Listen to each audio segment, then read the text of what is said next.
remplis de ton Saint-Esprit, Seigneur, pour que chacun de nous puissions recevoir ce que tu as nous dit, ce que tu as nous donné. Et nous te disons un grand merci, un grand alléluia, et que tout soit fait pour la gloire de ton nom. Amen.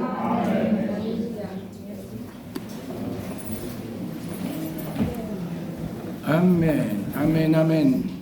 Bonjour à vous tous.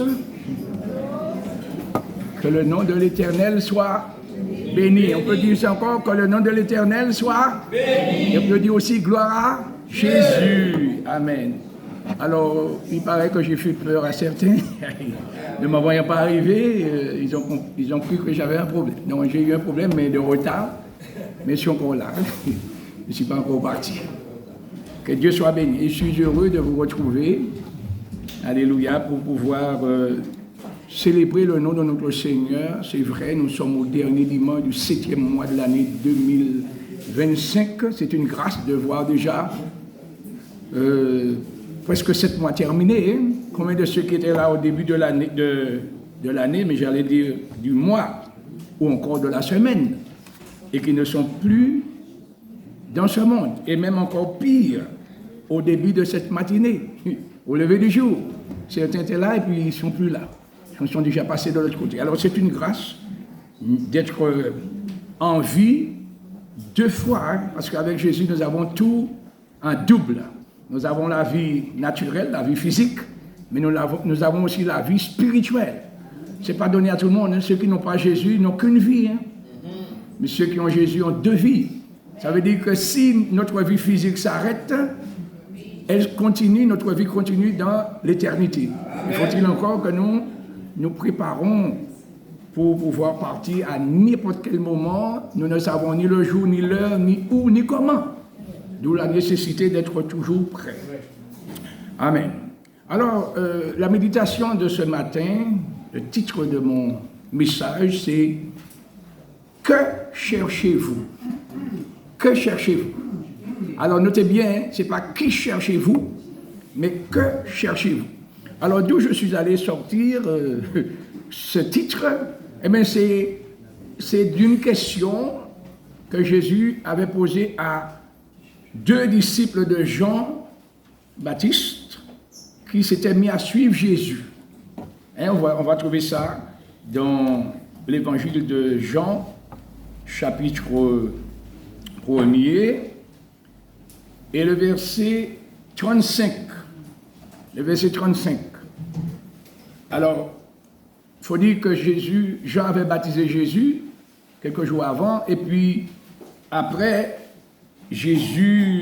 voyant Jésus passer au loin, il va dire, voici l'agneau de Dieu. Et les disciples de Jean qui étaient là, 2 de ses disciples, ayant entendu cela, qu'est-ce qu'ils ont fait? Ils ont suivi Jésus. Et le verset 32,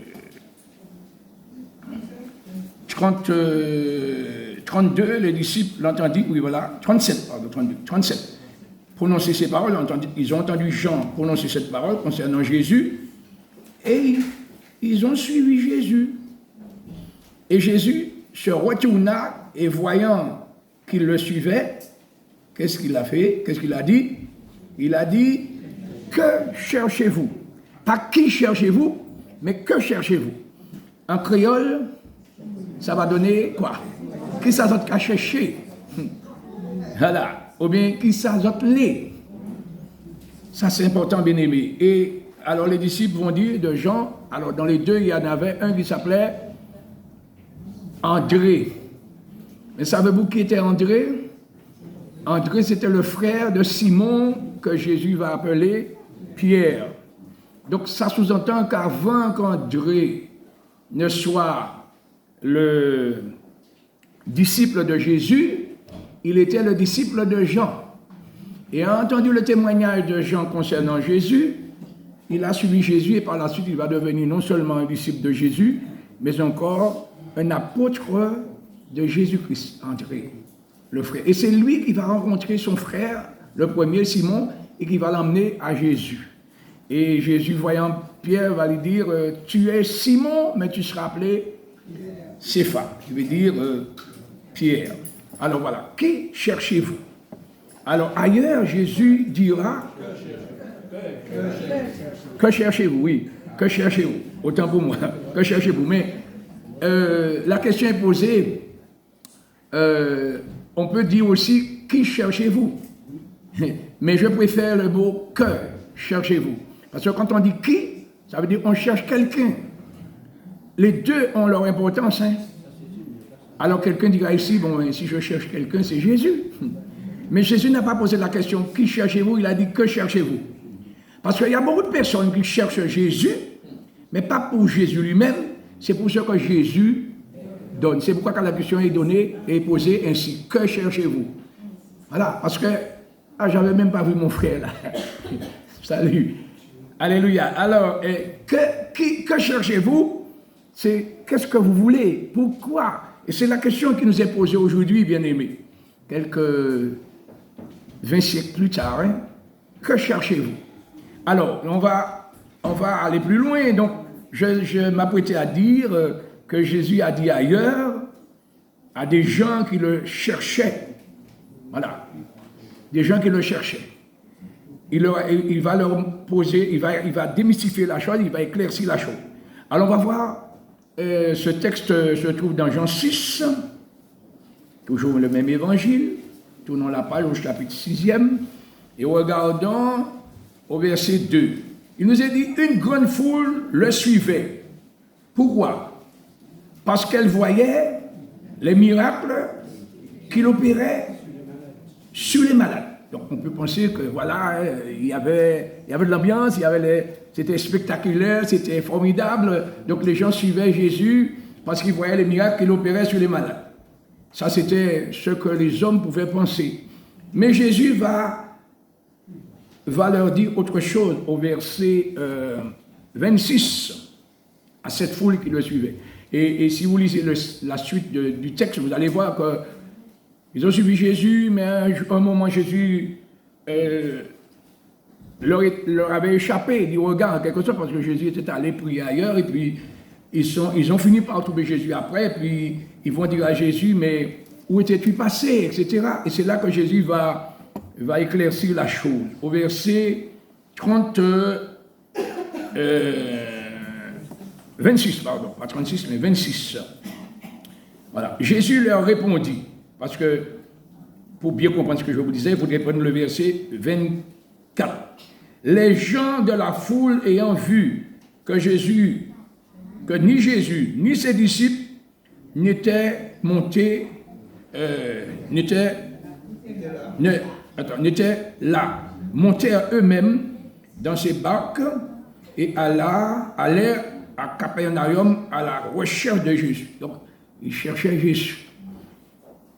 Et l'ayant trouvé, ils ont trouvé Jésus au-delà de la mer, et lui dirent, Rabbi, quand es-tu venu ici? Alors, vous savez pourquoi ils avaient perdu Jésus? Parce que après ce grand miracle que Jésus avait fait pour nourrir quelques 5000 hommes et des enfants, etc., un miracle de pain, Jésus avait fait ses disciples partir avant lui, et puis il était resté avec la foule pour les renvoyer.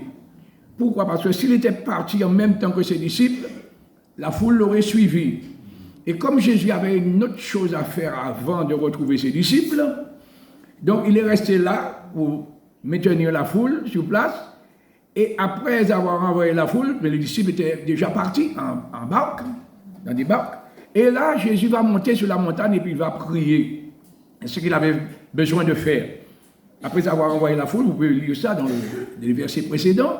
Et là, au milieu de la nuit même, Jésus va marcher à la rencontre de ses disciples sur les eaux. Voilà, ça c'est encore notre miracle.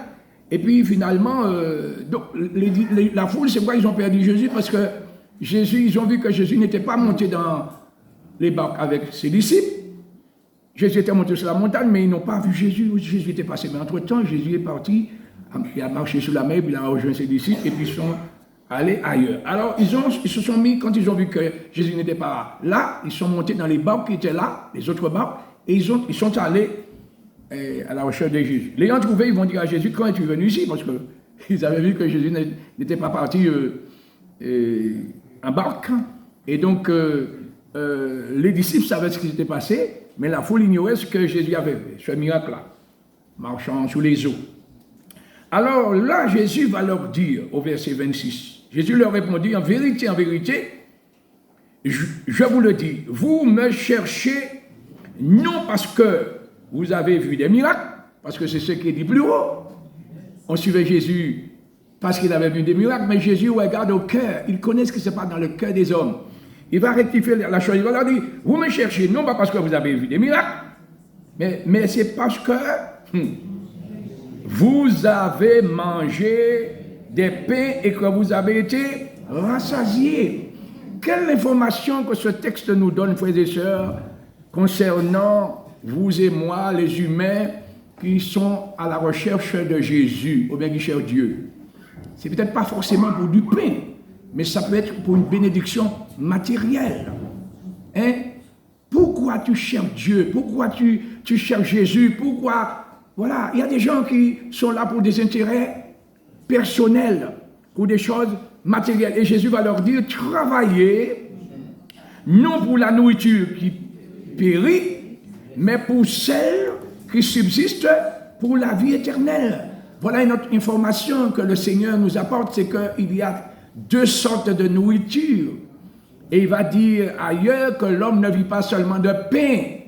Et souvent Jésus a multiplié du pain pour nourrir des gens. Mais il leur a fait comprendre que ce n'est pas seulement de pain ou de la nourriture matérielle, parce qu'aujourd'hui, c'est mon fils qui me faisait remarquer, c'était vendredi, qu'aujourd'hui, les gens sont très portés, surtout pendant les vacances, c'est boire et à manger. Hier, je suis monté à Trinité avec quelqu'un, j'ai vu presque sur toutes les routes là, les carrefours, il y a de la nourriture, quoi, qu'on vend, etc. Donc les gens ne pensent qu'à ça, à boire et à manger. Et ça, bien aimé, ce n'est pas un péché de manger, de boire, mais Jésus avait dit, c'est aussi un signe annonçant son retour. Il a dit, ce qui est arrivé du temps de Noé arrivera pareil au jour du retour du Fils de l'homme, concernant lui-même. Pourquoi? Parce qu'il a dit, dans les jours qui précédèrent le déluge, que faisaient les hommes? Ils mangeaient, ils buvaient, ils s'amusaient, se mariaient. Y a-t-il un péché dans ça, de manger, de boire? Mais ils ne pensaient qu'à ça.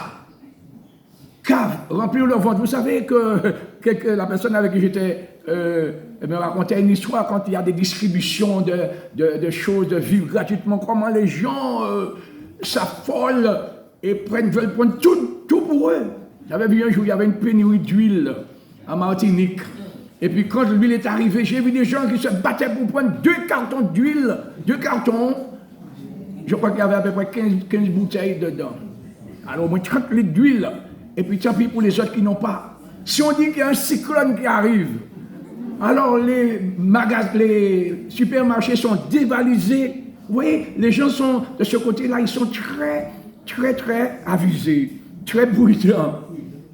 Mais quand il s'agit de sa vie, son âme, eh bien, il y a un problème. Et c'est ça, c'est pourquoi que Jésus a dit, vous me cherchez. Alors, on pensait, oui, Jésus faisait des miracles, mais Jésus, connaissant le cœur de chacun, et comme il connaît votre cœur aujourd'hui, et le mien aussi, il sait pour quelle raison que nous sommes là. Alors, peut-être nous ne sommes pas à la recherche d'une bénédiction particulière, mais nous sommes peut-être là parce que nous aimons l'ambiance. J'aime entendre les paroles, j'aime entendre les chants, mais c'est ça, cela seulement. Alors, il y a quelqu'un derrière là. Peut-on ouvrir la porte? Il y a quelqu'un dehors. Alors, qui cherche à entrer. Alors, on ne sait pas. Et on ne sait pas. Je vous vois, mais je ne sais pas ce qui est dans vos pensées. Mais Jésus voit, il lit dans nos pensées. Il lit dans nos pensées. Ah, oui, j'avais vu quelqu'un. Donc, peut-être que la personne est partie de l'autre côté. Alors, bien aimé, on peut bluffer les hommes, mais on ne peut pas bluffer Dieu. Amen. Le Seigneur connaît nos cœurs et il va rectifier la chose. Il va dire, en fait, vous me cherchez, non pas parce que vous avez vu des miracles, mais c'est parce que vous avez mangé du pain. Voilà, et vous avez été rassasiés.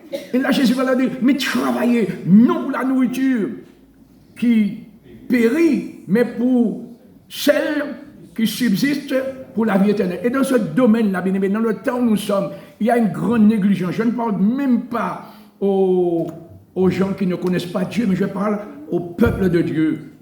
C'est l'heure de nous réveiller en fin du sommeil, mais maintenant c'est l'heure que nous plongeons dans le sommeil. Nous dormons. Quand il s'agit d'une manifestation quelconque, alors tout le monde est présent. Mais quand il s'agit de se mettre en prière, tel comme aujourd'hui, cet après-midi, après le culte, nous avons jeûné prière. On a annulé, parce que c'était... Voilà. Bon, ben oui. Alors, mais dans les réunions de prière du mardi, par exemple, on voit peu de personnes. Le frère lit ça souvent ceux qui ont l'habitude de venir. Alors, il y en a de ceux qui ne peuvent pas venir, ça se comprend, pour des raisons personnelles, des raisons... Mais il y en a de ceux qui ne voient pas l'importance. Alors que Jésus dit, veillez et priez. Pour quelle raison? Pour que vous ayez la force d'échapper à ce qui va venir.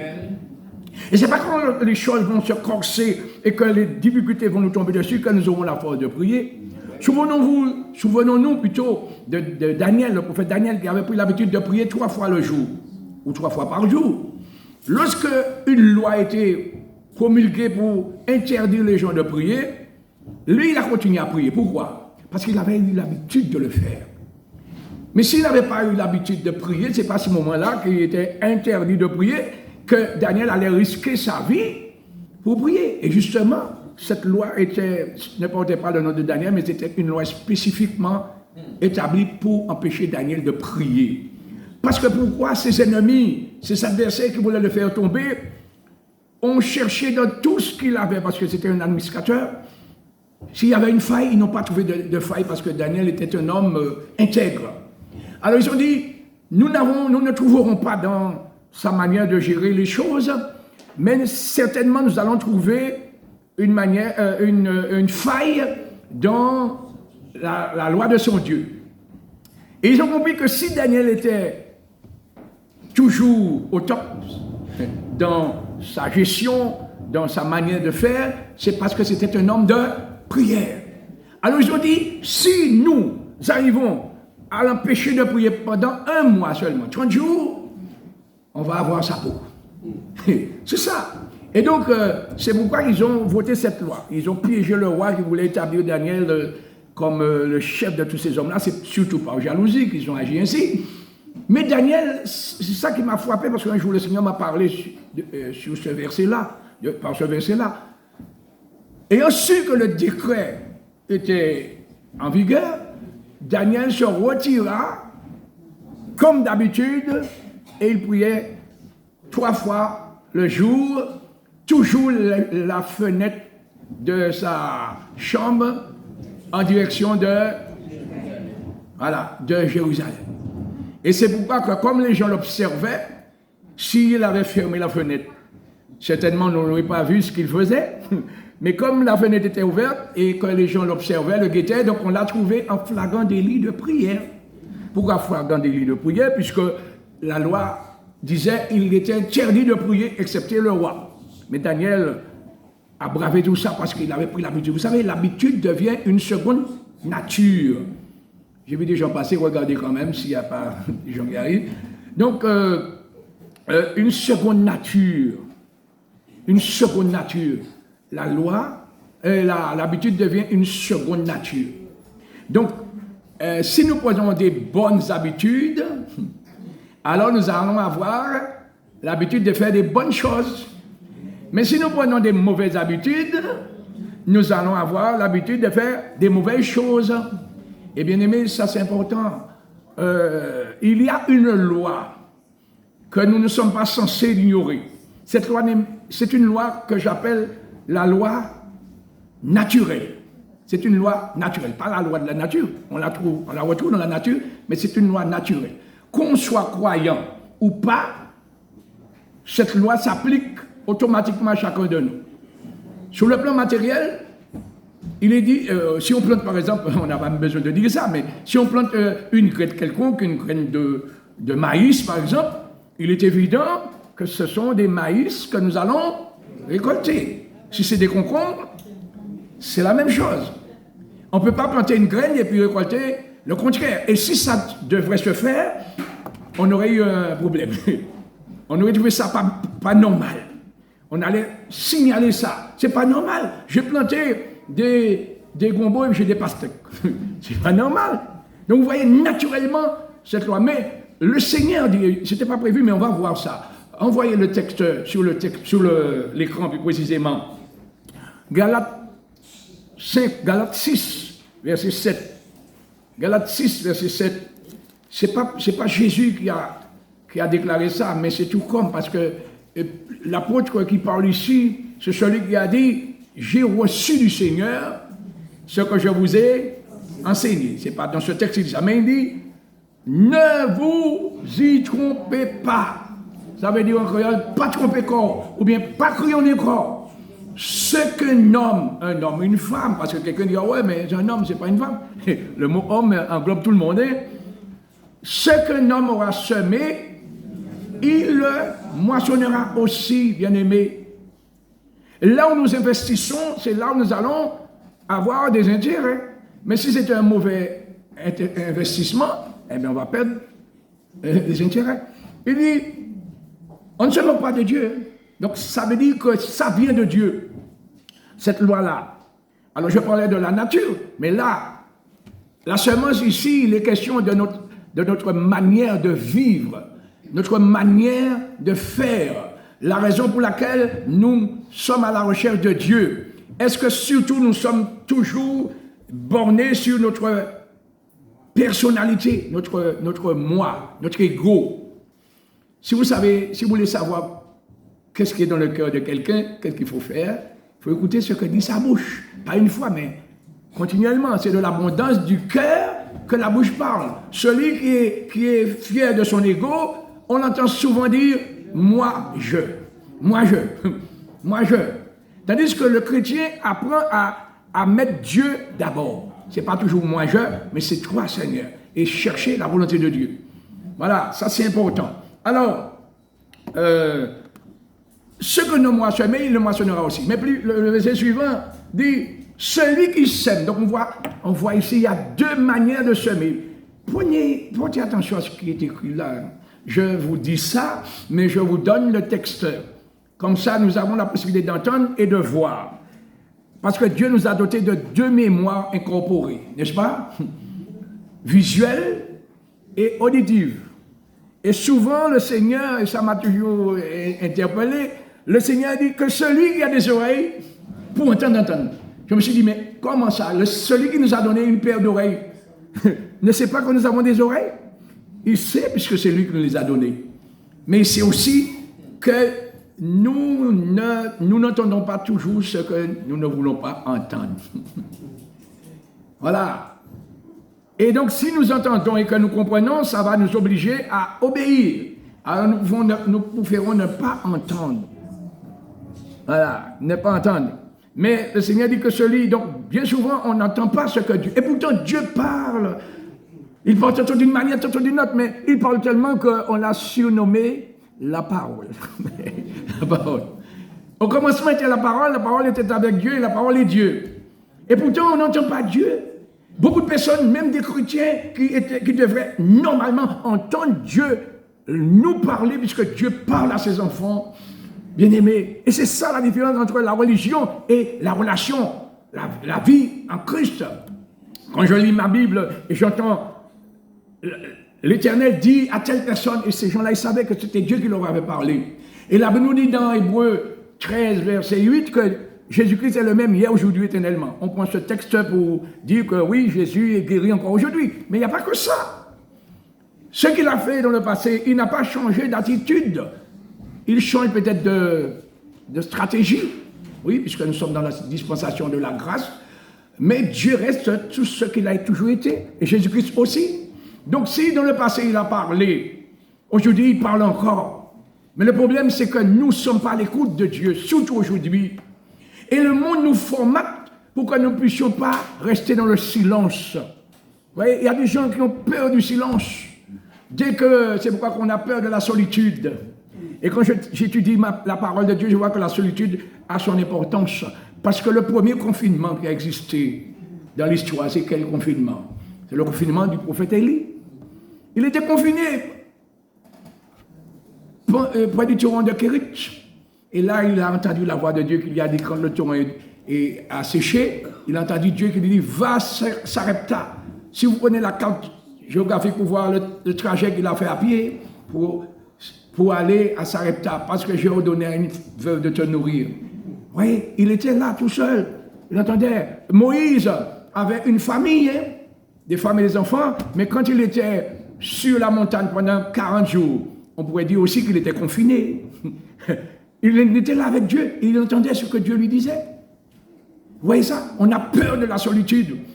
Mais si on est seul, au lieu de chercher la compagnie de quelqu'un, oui, on peut parler avec quelqu'un, mais qu'est-ce que la personne nous dira? Que des choses naturelles, sauf si cette personne est spirituelle. Voilà. Mais quand on est seul, c'est l'occasion, bien aimé, de chercher Dieu. Alléluia. D'écouter Dieu, de cultiver nos pensées pour entendre Dieu. Et si nous entendons Dieu nous parler, eh bien, nous serons bénis, n'est-ce pas? Parce que Dieu, justement, veut nous dire des grandes choses. Je vais citer ces versets qui n'étaient pas prévus. J'avais même dit que ce sont les 2 numéros téléphoniques du ciel. Alors, c'est quoi? C'est 66 33 03. C'est un numéro de téléphone, ça. Et le 66, c'est la Bible. Le 33, c'est Jérémie. Et le 03, c'est le verset. Mais vous comprenez que pour utiliser un numéro de téléphone, il faut un préfixe, un numéro de département. Hein? En Martinique, c'est 596 ou bien 696 si c'est un portable ou un fixe. Mais le numéro du ciel, le numéro du département du ciel, c'est 888. C'est le numéro de Jésus. Quand on calcule le nombre de Jésus en gématrie, ça donne 888. Bon, je ne vais pas entrer dans les détails, mais ça voudrait dire tout simplement en mon nom. Si c'est le nombre du nom de Jésus, Jésus dit en mon nom. Si vous demandez quelque chose en mon nom, je le ferai. Voyez, ça c'est une ligne pour avoir les informations, des bonnes informations. Ce verset dit, évoque-moi, mais on pourrait mettre ça dans le sens moderne, appelle-moi, n'est-ce pas? Quand on rencontre quelqu'un, on dit, hé, j'ai besoin de te parler. La personne qui nous dit ça dit, eh bien, téléphone-moi, bien, appelle-moi. Eh bien, c'est ce que ça veut dire. Le téléphone qu'on ne veut pas utiliser. Alors, le téléphone qu'on a, mais la portable, il y a des gens qui sont malades lorsqu'ils oublient leur portable chez eux. Ils dorment leur portable pratiquement sous leur oreiller. Bien que ce n'est pas recommandé. Mais les gens font ça, ils sont stressés, angoissés, quand ils n'ont pas leur téléphone. Alors que Dieu nous a donné un téléphone plus important, c'est la prière. Et il nous dit, invoque-moi, appelle-moi, je te répondrai, je t'annoncerai des grandes choses, des choses cachées que tu ne connais pas. Et vous le savez, ce n'est pas seulement que le Seigneur nous a donné un téléphone incorporé. La prière, c'est pour prier avec lui en esprit et en vérité. Mais il nous a aussi doté d'une télévision. Ah, vous ne saviez pas ça, hein? La première télévision qui existe. Alors, il paraît que télévision veut dire voir de loin. En effet, quand on est assis chez soi, on peut voir ce qui se passe en Australie, en Afrique du Sud, ou bien, je ne sais pas, dans un coin de la Terre. Mais on ne peut pas voir dans notre télévision ce qui se passe dans le ciel. Mais télévision, c'est voir de loin. Voir de loin. Et c'est pourquoi que le Seigneur dit, je te montrerai, invoque-moi, je te répondrai, je t'annoncerai des grandes choses, des choses cachées que tu ne connais pas et qu'aucun caméraman, aucune caméra ne pourra filmer pour nous faire savoir ce qui se passe dans le ciel. Mais vous savez, pour quelle raison nous devions nous intéresser à ça? Parce que la parole de Dieu nous dit que notre cité à nous n'est pas de ce monde. Est-ce que nous sommes conscients de ça? Nous sommes sur cette terre pour un moment. Mais si nous avons un patrimoine et puis on le néglige, justement, maintenant il y a des lois qui vont sortir, si vous avez un patrimoine, une maison, et puis vous la négligez, mais la loi va saisir ça. Voilà. Dieu nous dit que notre patrie à nous est dans les cieux. Mais l'ennemi arrive à nous focaliser sur les choses matérielles. Alors je vais employer un mot qui n'est pas biblique, politique. La politique, il s'agit de s'occuper des choses, de la ville, etc. Mais nous menons une politique de crabe ou de poule. Qu'est-ce que ça veut dire? Vous avez déjà vu, le crabe creuse toujours des trous dans la terre. Et la poule est toujours en train de chercher des choses sur la terre. Tandis que nous devions mener une politique d'aigle. L'aigle plane en haut, regarde en haut. Et c'est ce que nous enseigne la Bible, hein, bien-aimés. Mais pour ça, il faut avoir la vision, bien-aimés. Et qu'est-ce qui veut nous aveugler pour nous empêcher de voir que les choses spirituelles, les choses éternelles sont invisibles. Les choses invisibles sont éternelles, plus précisément. Donc, l'ennemi arrive à nous focaliser sur les choses matérielles. Et c'est ce qui est arrivé. Vous voyez, très tôt le matin, les gens ils ont pris des barques pour aller chercher Jésus parce qu'ils avaient mangé du pain. Un gars comme ça, on ne peut pas le laisser partir. Parce qu'on a encore faim. Il va pourvoir nos besoins. Et justement, lorsque nous lisons notre Père, dans le Notre Père qui est aux cieux, donne-nous notre pain quotidien. À quoi que nous pensons, notre pain quotidien? Nous pensons tout de suite à la nourriture que nous allons mettre dans notre ventre. Mais ce n'est pas ça seulement que ça veut dire. Ça veut dire aussi la nourriture que nous allons mettre dans notre cœur. C'est ça, mais nous, on va prier pour le pain. Oui, Seigneur, merci de ce que tu m'as donné, de quoi manger, à boire. Oui, d'accord, mais quand tu manges, d'accord, si tu ne manges pas, tu meurs, mais quand tu manges quand même, tu meurs, parce que quand l'heure va arriver, ce n'est pas la nourriture que tu donnes à ton corps qui va te faire rester en vie toute ta vie, pour l'éternité. Par contre, Jésus dit, la nourriture qui ne périt pas et qui, on l'a lu là hein, tout à l'heure, c'était bien, oui, voilà. Verset 27, il dit travailler non pour la nourriture qui périt, mais pour celle qui subsiste pour la vie éternelle, bien-aimés. Donc vous voyez, bien-aimés, quand nous sommes toujours matérialistes ou encore charnels, c'est-à-dire nous avons toujours que les préoccupations pour ce qui est de notre corps. Vous voyez aujourd'hui, peut-être pas, oui, il y en a en Martinique, mais surtout au Brésil, il y a le culte du corps. On va faire du sport, on va faire des choses pour mettre son corps en valeur. Ce n'est pas mauvais de s'occuper de son corps. Mais pendant qu'on fait tout ça, qu'est-ce qu'on en fait de son âme? Qu'est-ce qu'on fait? Vous voyez? Et quelqu'un qui prend le temps de bien se nourrir, parce que maintenant c'est pas comme avant quand on était petit, moi j'étais petit, il n'y avait pas de réfrigérateur, de congélateur. Voilà, si vous voulez conserver quelque chose, c'était soit salé ou séché. Maintenant, alors on va remplir son frigo pour ne rien manquer. Voilà, c'est bien tout ça. Mais pendant qu'on est chargé d'un bon point, physiquement parlant, on est frappé d'anorexie, ou même encore, comme on appelle ça, voilà, et de malnutrition, voilà le mot, malnutrition spirituellement. C'est ça qui arrive aujourd'hui. Et qui est derrière ce programme-là? Le diable. Pour nous faire penser à notre corps, mais notre corps est là pour un temps. Vous savez, je dis souvent que dans une lettre normale, il y a 3 dimensions. Tant que la lettre n'est pas arrivée à destination, l'enveloppe est importante parce que c'est l'enveloppe qui protège la lettre et qui la fait voyager jusqu'à destination. Mais quand vous recevez une lettre et que vous ouvrez l'enveloppe, enfin, avant de l'ouvrir, il faut voir si c'est bien adressé à soi.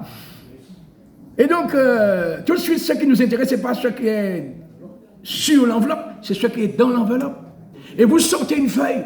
Mais si, lorsque vous sortez ce qu'on appelle la feuille de l'enveloppe, elle est vierge, elle est vide. Ça n'a pas de sens. Vous avez sorti la feuille, mais elle est vide. Mais quand on la sort, si c'est une lettre, c'est écrit. Il y a quelque chose écrit sur la feuille. Et vous savez, vous pouvez séparer la feuille de l'enveloppe, mais vous ne pouvez pas séparer l'écriture de la feuille. Qu'est-ce que j'essaie de vous dire par là? C'est ce que je prends souvent pour nous expliquer que l'homme est fait en 3 dimensions. C'est la Bible qui le dit. notre corps, c'est l'enveloppe. Avec notre corps, nous sommes en contact avec le matériel, le physique. Si je n'étais pas dans mon corps, je n'aurais pas pu vous parler. Et quand bien même je vous parlerai, vous ne m'entendrez pas.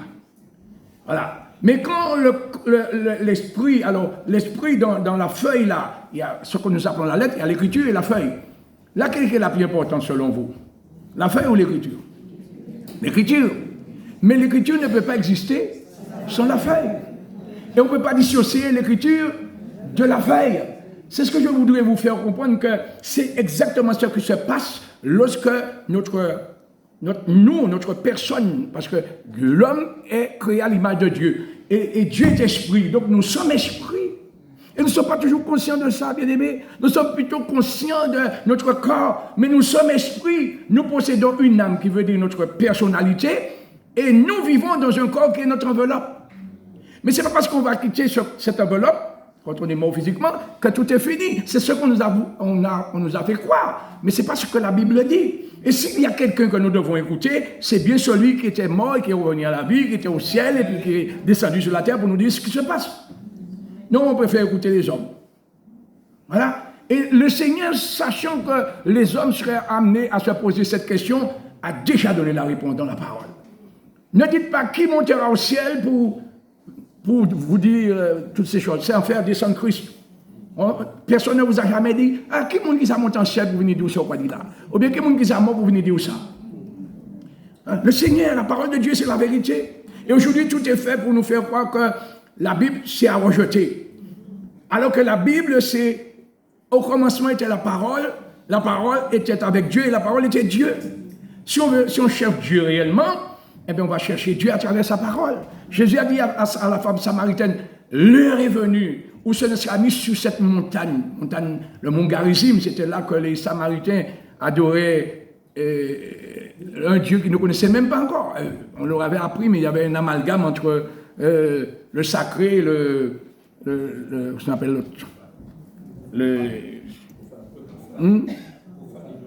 oui, alors, ce qui fait que Jésus va recadrer les choses en disant à la femme, l'heure est venue où les vrais adorateurs adorent Dieu en esprit, en vérité. Car Dieu est esprit, mais nous sommes esprit et il nous a donné une âme. Notre âme, c'est notre personnalité. Mais si c'est notre âme, c'est ce qui arrive aujourd'hui aux gens. Ils sont conduits par leur âme, personnalité. Moi, c'est l'âme qui dit ça, l'ego. Mais alors qu'à l'origine, Dieu a mis dans l'homme l'esprit. Je ne parle pas du Saint-Esprit là, je parle de l'esprit de l'homme. J'entendais les gens qui disaient chaque tête, chaque esprit. Je finis par comprendre que chaque tête, chaque personne possède un esprit qui lui est propre. Mais quand on est conduit par notre âme, parce que notre esprit est mort spirituellement, c'est-à-dire séparé de Dieu, donc l'ennemi, le diable, très facilement arrive à nous influencer. Mais quand notre esprit est ressuscité, c'est qu'on a donné sa vie à Jésus, ça veut dire qu'il y a une résurrection spirituelle qui s'est produite dans notre vie. Notre esprit a repris vie en Dieu, ou par Dieu, au moyen de Jésus-Christ, bien entendu, c'est lui qui nous ressuscite. Et à ce moment-là, qu'est-ce qui va arriver? Si nous sommes nés de nouveau, quand un bébé naît, qu'est-ce qui arrive? Le bébé a faim, il a soif. Parce que s'il ne s'alimente pas, il ne va pas pouvoir continuer à vivre. C'est ça.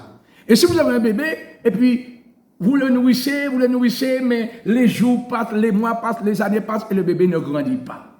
Vous serez satisfait? On va comprendre qu'il y a un problème là.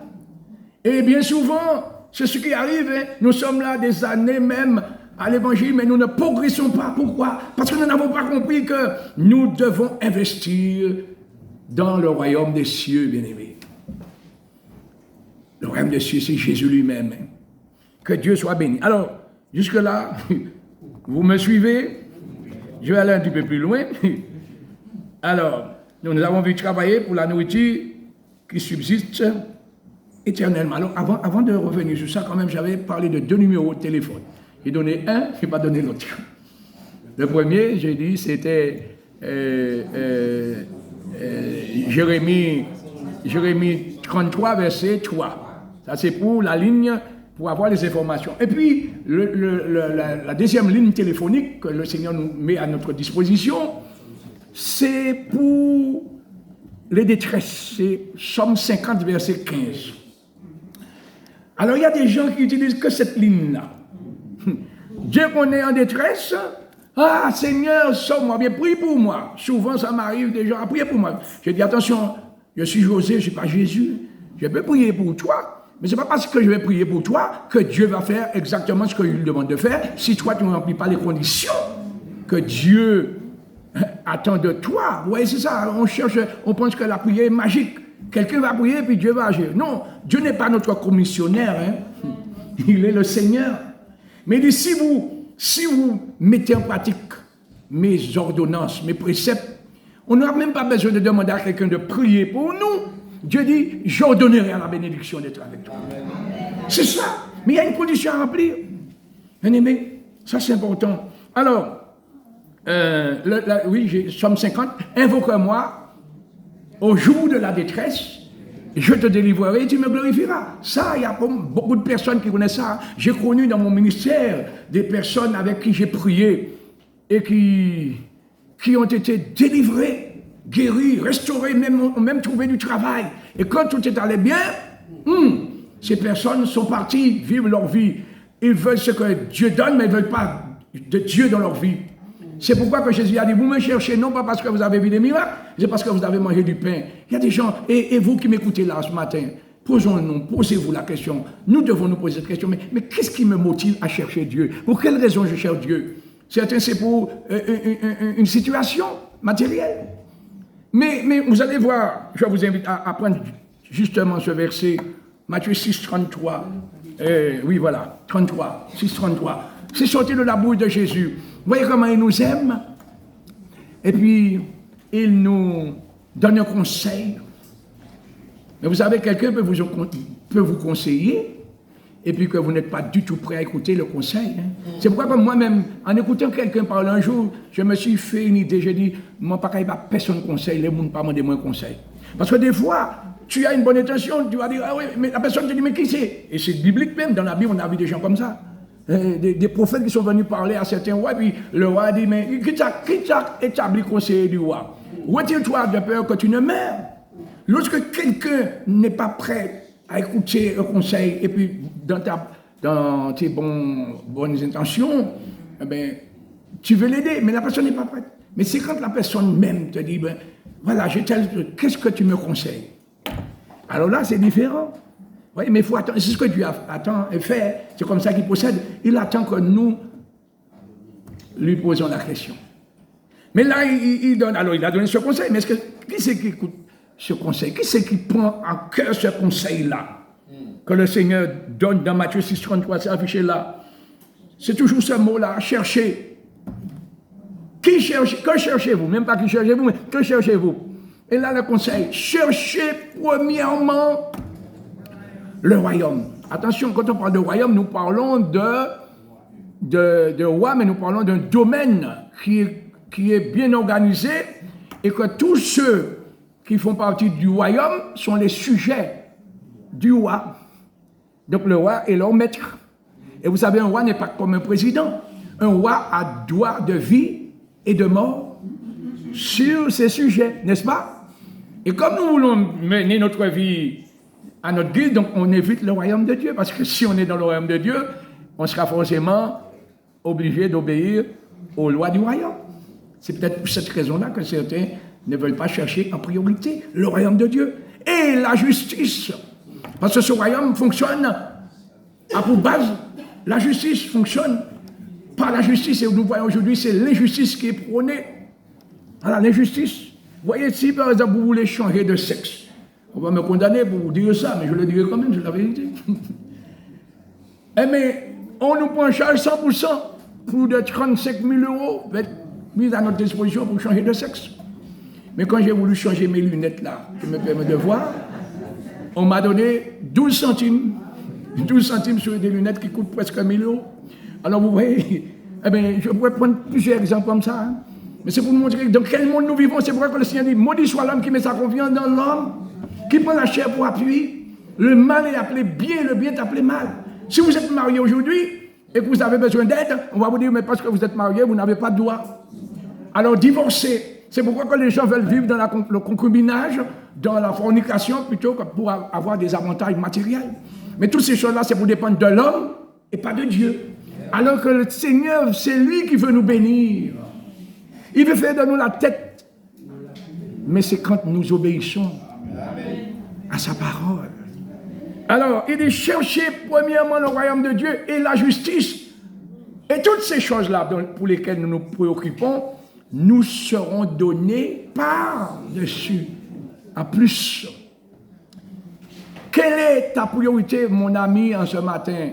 Quelle est ta priorité? Qu'est-ce qui t'amène à chercher Dieu? Est-ce que c'est parce que tu as besoin d'un avantage matériel, une situation? Bien souvent, c'est une guérison. J'ai vu des personnes qui ont été guéries miraculeusement par la puissance de Dieu.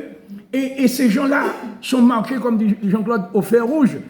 Ils disent, oui, Dieu m'a guéri, mais est-ce pour autant ces personnes ont donné leur vie au Seigneur? Pendant le Covid, j'ai été quelqu'un qui est venu me remercier par la suite. Il m'avait dit que c'est moi qui l'avais guéri. J'ai dit, attends, regarde-moi. On ne s'était jamais vu à l'époque. Quand il m'a vu, j'ai dit, tu penses qu'un gars comme moi peut faire quelque chose pour toi? Si Jésus qui t'a guéri, tout ça. Il est venu me remercier, tout ça, et remercier l'église, tout ça. Et puis, il est reparti. Il est retombé malade. Il m'a rappelé à nouveau. J'ai dit, je t'avais dit ça. Je t'avais dit qu'il y a un problème. Et le Seigneur a eu compassion de lui encore. J'ai prié, je ne sais pas si mon frère était. Non, je n'étais pas dans ce coup-là, parce que lui, il est mon binôme. On travaille depuis 23 ans ensemble. Et Dieu seul sait combien on nous tire de droite à gauche pour aider les gens. Mais ce coup-là, j'étais tout seul. Et donc, le Seigneur l'a rétabli, l'a donné un travail, tout. Où est-il passé? Je ne l'ai plus revu. Et ce n'est pas une personne comme ça, c'est beaucoup. Et peut-être pour vous qui m'écoutez là, dans cet auditoire, il y a des gens qui fonctionnent comme ça. Quand ça ne va pas, on cherche Dieu. Et quand ça va bien, on abandonne le Seigneur. Si c'est ce que vous faites, vous savez, il y a un proverbe, peut-être les jeunes ne connaissent pas, mais ceux qui ont connu les calebasses là, quand on allait prendre de l'eau avec une calebasse. Qu'est-ce qu'on disait de calebasse? Il calait tout le temps, puis un jour il ne peut pas virer. Calebasse calée, la chose est bien jusqu'à casser. Vous voyez, à force de faire comme ça tout le temps, Seigneur, j'ai encore besoin de toi, Seigneur, bénis-moi. Ouais, bénis-moi encore. Puis, dès que je suis béni, je pars faire mes affaires. Eh bien, un jour, le Seigneur dit, je ne vais pas répondre, hein, parce que Dieu n'est pas notre commissionnaire, hein, il n'est pas notre libre service. Hein. Ouais, le libre service, on va quand on a besoin de quelque chose, et puis une fois qu'on a pris la formation aussi. Même aussi, dans la voiture, il y a certains qui roulent une voiture qui ne se préoccupent même pas de leur roue de secours. C'est le jour où ils ont une crevaison et qu'ils arrivent chercher le pneu. Il se trouve que le pneu est crevé aussi, ou bien à plat, quoi. Oui, manque de prévoyance. Alors, je vais conclure mon message, puisque l'heure est arrivée déjà. Oui, alors, quelqu'un dira, oui, mais lui, il dit qu'il va arrêter, mais il n'arrête pas. Arrêtez. Regarde dans le psaume 63, verset 2. Vous allez voir un homme, David, l'homme selon le cœur de Dieu. Il s'était trouvé devant une grande difficulté, parce qu'il était dans le désert. Et puis, il cherchait Dieu, parce qu'il fuyait Saül qui voulait le tuer. Bon, Saül n'était pas un étranger, Saül c'était son beau-père. En plus, c'était le roi d'Israël, mais David, c'était l'homme qui, à un moment donné, était le chef de l'armée de Saül. Et puis finalement, par plus jalousie, Saül l'a pris comme ennemi et a voulu l'éliminer. Mais là encore, il y a une grande vérité. Saül n'a jamais réussi à tuer David, mais ce qu'il voulait faire à David, il a fait ça à lui-même. C'est-à-dire que il voulait tuer David par l'épée, c'est lui-même qui s'est tué par sa propre épée.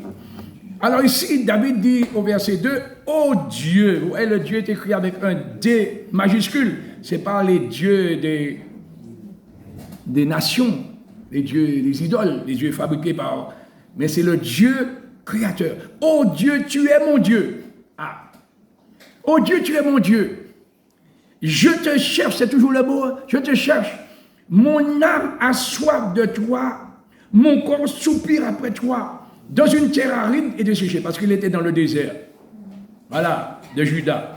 Et ainsi je te contemple dans le sanctuaire, pour voir ta puissance et ta gloire. Il est dans le désert, il dit, je te contemple dans le sanctuaire. C'est parce que la présence de Dieu, parce que David était vraiment à la recherche de Dieu lui-même, eh bien la présence de Dieu a transformé la situation dans laquelle il se trouvait comme un sanctuaire.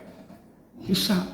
Parce que David était à la recherche de Dieu. Et il soupirait après Dieu. Mais toi, après qui tu es? Tu recherches Dieu pourquoi? Tu es à la recherche de quoi? Que cherches-tu? C'est la question posée en ce matin. Alors, nous allons voir encore des conseils. Ce n'est pas une mauvaise chose de chercher. Mais il faut savoir chercher de la bonne manière. Certains cherchent, comme je l'ai déjà dit, je le répète, cherchent Dieu pour les bénédictions que Dieu donne. Mais Dieu veut que nous le cherchions pour ce qu'il est lui-même. À ce niveau, je vais vous raconter une histoire, puisque j'imagine que certaines personnes ne connaissent pas cette histoire. Il y a une vérité dans cette histoire-là. On raconte que 3 jeunes filles sont allées visiter un prince.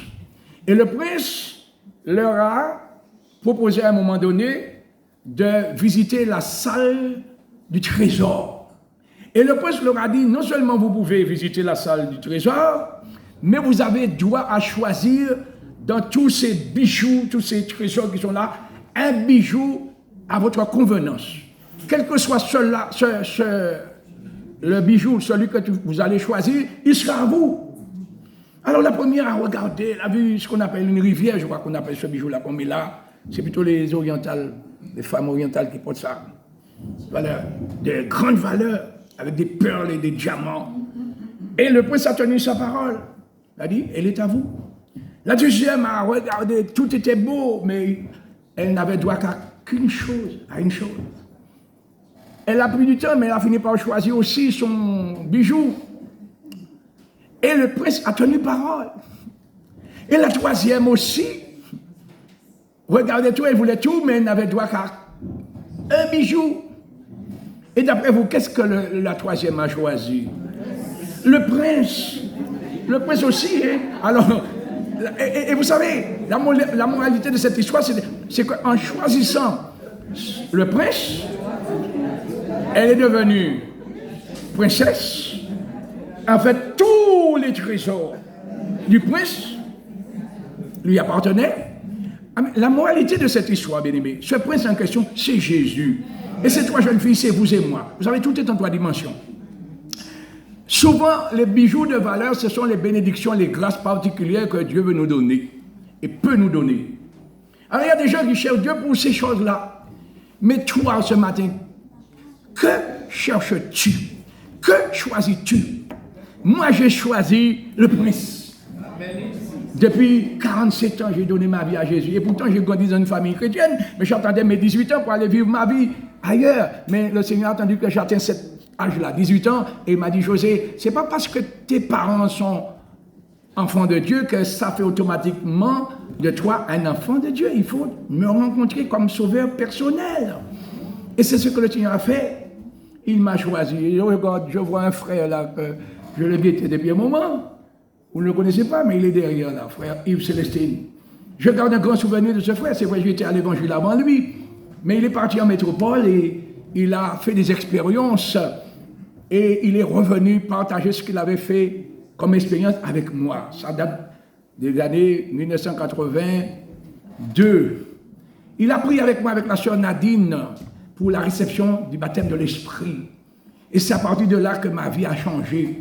Et le frère Yves a sa fille ici, c'est Eliane spirituellement parlant, bien entendu, que je ne sais pas si Eliane se rappelle. Oui, elle se rappelle que c'est à la salle qu'on avait près de chez Marius, que Yves avait prêché l'évangile et que Eliane a répondu à l'appel. Voyez? Donc voilà. Eh bien, il est avec nous ce matin ici, et je bénis le Seigneur parce que depuis ce jour-là, oui, j'étais déjà au Seigneur. Je prêchais même la parole, mais ma vie était médiocre, ma relation. Je ne connaissais pas le culte personnel. Je lisais ma Bible occasionnellement, surtout les histoires. J'ai toujours aimé l'histoire. Peut-être que j'ai échappé à une vocation. J'aurais pu être un historien.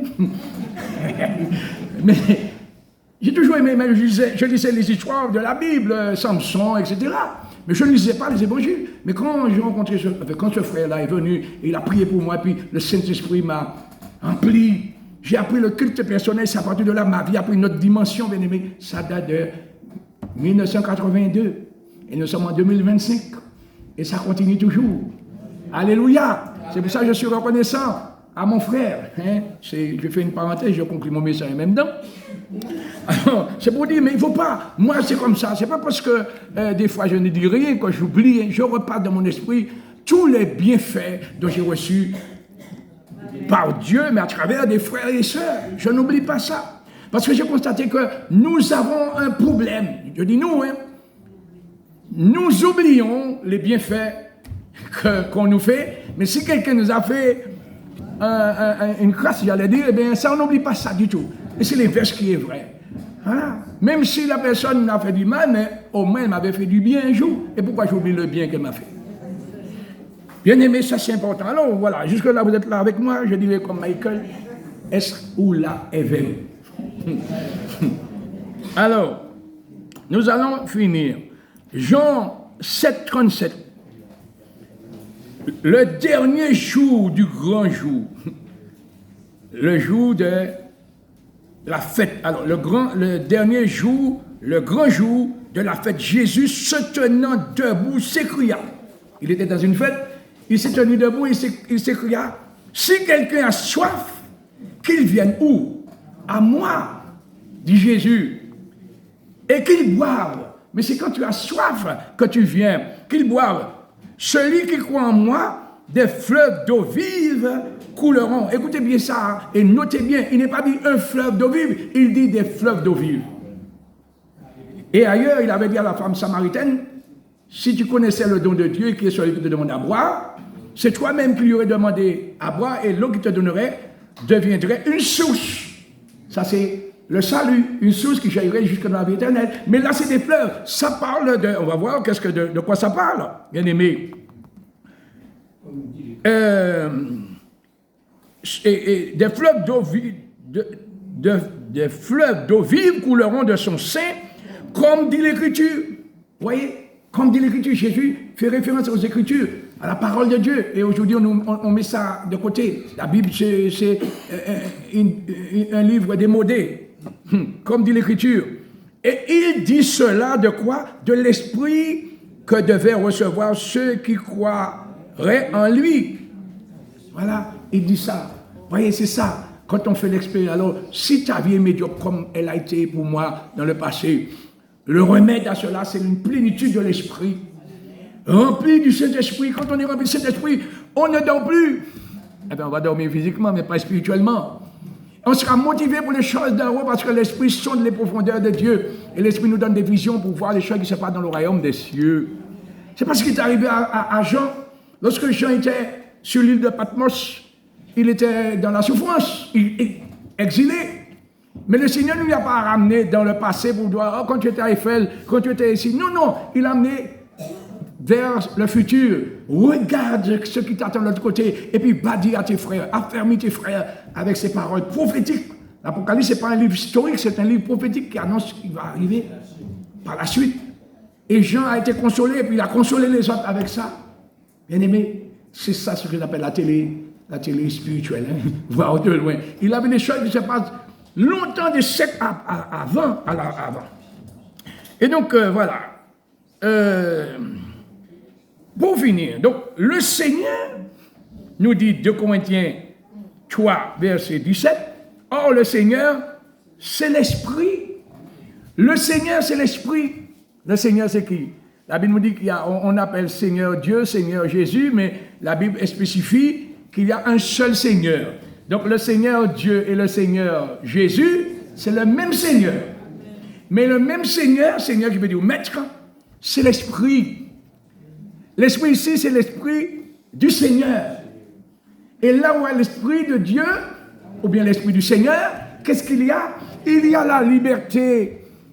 Quand tu marches par l'Esprit, tu es libéré de tout vice, de tout. Alors moi je dis, j'ai une vice. Pourquoi j'ai une vice? Parce que je m'étais cassé la jambe il y a 30 ans.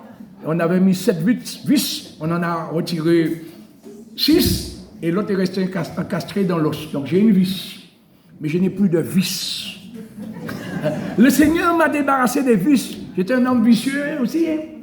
Mais le Seigneur m'a débarrassé de ces vices-là. Et toi qui luttes avec ta chair, qui luttes avec un vice, le remède, c'est la plénitude de l'esprit.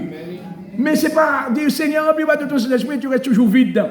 La Bible dit, et on va finir par ce verset-là, Éphésiens 5, verset 15, c'est le dernier verset, et j'aurai fini là, avec vous, alléluia, aujourd'hui. Alors, et puis bien entendu, je vais vous laisser tranquille, vous n'allez plus me revoir. Ah si, je suis là encore jusqu'à jeudi. Oui, il se trouve que c'est pas mon frère m'a chargé dimanche, mardi et jeudi. Je serai là encore. Alléluia. Et puis après, je vais prendre congé de vous et puis on se reverra, si Dieu le permet, en septembre. Alors, ici, Éphésiens, donc supportez-moi encore quelques minutes, et comme ça, vous aurez plus à m'écouter et parler aussi longtemps. Pendant un mois, je vais vous laisser en repos. Alors, si le Seigneur le permet. Alors, écoutez ceci, et lisez avec moi. Éphésiens 5, verset 15. L'apôtre Paul qui dit ça. Prenez donc garde de ce que vous conduit avec circonspection. Ça veut dire quoi, circonspection? C'est une prudence. Mais la prudence du fou. Un fou est-il prudent? Il dit non comme des fous. Oh, les insensés, c'est les fous. Mais comme des sages. Prudence, mais pas prudence du fou, mais prudence du sage. Pour quelle raison? Racheter le temps. On a perdu trop de temps, bien-aimés. Racheter. C'est pourquoi que nous devons avoir l'intelligence renouvelée pour comprendre que ce n'est pas aux choses matérielles. Vous voyez, quand il y a une évangélisation, on voit les gens, ils disparaissent.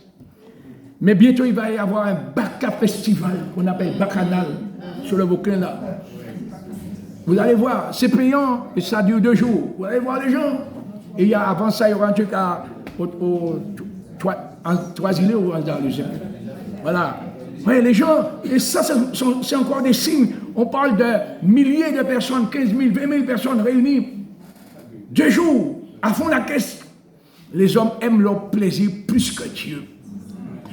Et si c'est ce jour, je ne souhaite pas ça, mais si c'est ce jour-là que Jésus revient, et toi, au lieu d'aller chercher le Seigneur, tu es dans le bas canal. Tu resteras au bord du canal. Alors, on finit, bien-aimés. Le verset, rachetez le temps car les jours sont mauvais. C'est pourquoi ne soyez pas inconsidérés, mais comprenez quelle est la volonté du Seigneur. Le Seigneur, c'est l'Esprit. Ne vous enivrez pas de vin, voilà, la joie de vivre, de bread, de bouler, de rouler à terre.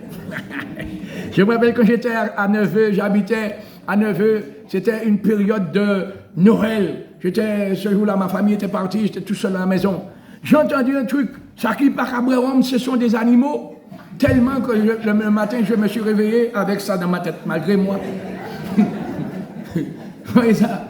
Alors, il dit, ne vous enivrez pas de vin, c'est de la débauche. Soyez au contraire remplis du Saint-Esprit. Vous voyez, la balle est dans notre camp. Soyez, c'est pas Seigneur, remplis-moi, c'est toi. L'Esprit est répandu. C'est à toi d'aller chercher. Si tu trouves intéressant, si tu trouves important d'être rempli de Dieu, tu vas te mettre à la recherche de Dieu. Tu ne vas pas aller chercher ce que Dieu donne, mais lui-même, parce que le Seigneur, c'est l'Esprit. Si je cherche à être rempli du Saint-Esprit, c'est que je veux être rempli de Dieu lui-même et de Jésus lui-même. Pas pour faire ma volonté, mais pour faire sa volonté. Pour être une bénédiction pour les autres. Pour être une lumière. Pour être un référent ou bien une orientation. C'est-à-dire, pour donner une orientation parce que les gens cherchent la vraie voie. Et puis il est dit, entretenez-vous par des psaumes, par des hymnes, par des cantiques spirituels, chantant et célébrant de tout votre cœur les louanges du Seigneur. Voyez, quand on est rempli de cet esprit, qu'on dort, qu'on ne dort pas, oui, ça arrive même quand on dort. Parce que et Salomon était endormi quand il a demandé à Dieu la sagesse. J'ai trouvé ça fort, hein? Un homme qui dort et demande parce que c'était dans son cœur. Il était connecté à son Dieu.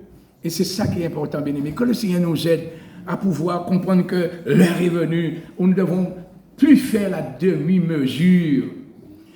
Il faut prendre position pour le Seigneur parce que je vais vous dire une dernière chose. Quels sont ceux qui croient que Jésus revient bientôt? Levez la main. Est-ce que vous savez que Jésus ne viendra pas sur la terre pour chercher son église? Il va rester dans les airs. Donc c'est l'église qui va monter. Avez-vous déjà pris conscience ou réfléchi sur la manière dont on va voyager depuis la terre pour aller dans les airs à la rencontre de Jésus? Est-ce qu'on prendra l'avion, la fusée, la navette spatiale? Qu'est-ce qui va nous faire décoller de la terre? Le Saint-Esprit. Mais si le Saint-Esprit n'est pas là, tu vas rester, mon ami. Et le Saint-Esprit veut être là, mais c'est si tu veux. Que cherches-tu? Le Saint-Esprit, être rempli du Saint-Esprit, non seulement pour avoir la force de vivre pour le Seigneur, mais pour que lorsque le moment sera venu, qu'on décolle avec le Seigneur. Et avec l'Esprit pour aller vers le Seigneur. Que Dieu soit béni. Je vais prier là maintenant. Notre Dieu, notre Père, nous te rendons grâce. Parce que c'est un privilège particulier que nous avons, dont nous ne sommes pas toujours conscients. Combien j'ai lu dans le journal de Porte-Ouverte, combien de ceux qui sont pénalisés, jetés en prison, maltraités parce qu'ils ont osé parler de toi, ou encore on les a trouvés en train de lire ta parole. Et combien nous, en toute liberté, nous pouvons nous réunir, chanter tes louanges. Mais un jour viendra où nous ne pourrons plus le faire. Alors aide-nous, Seigneur, pendant que nous avons l'occasion, non seulement de chanter, de prier, d'écouter ta parole, mais de nous imprégner de ta parole pour que nous puissions faire ce que toi tu nous demandes de faire, pour que lorsque, Seigneur, le moment sera venu pour que nous puissions partir avec toi, nous soyons prêts ou prêtes à partir avec toi, parce que le Saint-Esprit sera là pour nous aider. Que toute la gloire te revienne, Père, au nom de Jésus.